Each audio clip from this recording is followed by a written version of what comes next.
It's ironic for me that we go from discussing the problems we have with the NHS and the underfunding, and then this sort of brimstone and fire attack on immigration that Anne Widdecombe was... She wasn't attacking immigration, Sam. She was attacking asylum seekers who lie. But she's saying that she wants to bring in schemes that were expensive and going to cost hundreds of thousands, if not millions of pounds.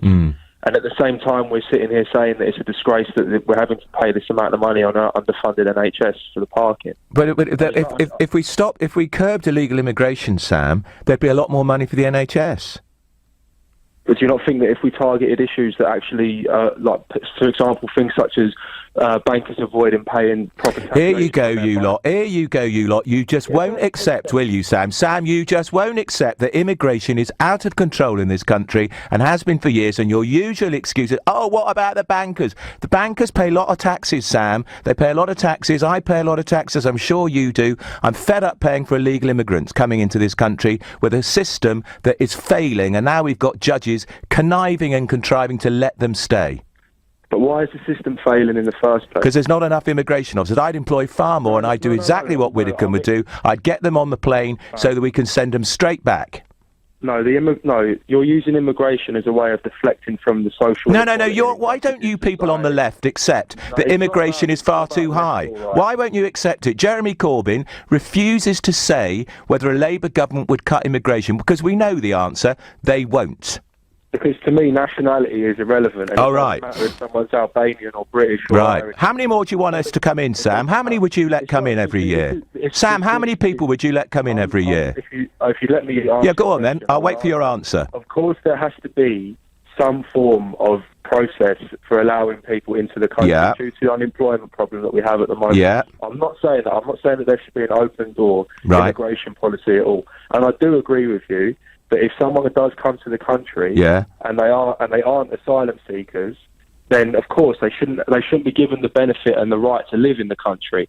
But what I'm saying is the vitriol and the vernacular that's used to attack this problem deflects away from other issues. No. She was very reasonable in her language, Sam. No, I don't. She just sounded like a typical old-school conservative. Did she? Out of touch. Yeah, she did. Okay, Sam, so you say you don't want people who are not entitled to be here, they shouldn't be allowed to stay. You said that, right? So why don't you agree with her proposal, which sounds eminently sensible, for customs officers to meet people off the plane before they can destroy their paperwork and lie about where they come from? Why don't you agree with that? Because for me it's about priority. Yeah, exactly, because you don't really care about the levels of immigration, Sam. Why aren't you just honest? It's not. I do care about the levels of immigration. No, you don't, mate. Because if you did, this is a sensible measure. What I do care about is the amount of homelessness, poverty, unemployment. Yeah. But what you sigh and you... Yeah, I tell you why, Sam, I sigh. Because people like you don't accept that part of the problem we've got so much homeless is because we've got so many people coming in from abroad. We haven't got enough jobs for them. We haven't got schools for them. We haven't got enough houses for them. And there's an issue with the NHS. But you won't accept it. Why don't you accept the immigrant population is causing a big problem? Because I'll tell you what the problem is. Yeah. And it's people like you with your head in the sand. No, it's not at all. It was a Labour government as well as a Conservative government, because I don't appreciate being branded on this loony left Labour... Well, I think it sounds loony to me. Well, if you let me answer what you've just said... Yeah, go on then. The systematic negligence with regards to housing, with regards to funding of the NHS. So you're telling me that the last 30 years, that this Christmas, for example, I volunteered at a shelter for homeless people. That's very admirable. But I'm not saying that to score brownie points for you. What I'm trying to say to you is that in my borough at the moment, there's a rising unemployment, rising homelessness, rising child poverty, and this amount of time that we're spending talking about two asylum seekers, do you not think that it neglects from broader issues? And you're saying immigration contributes.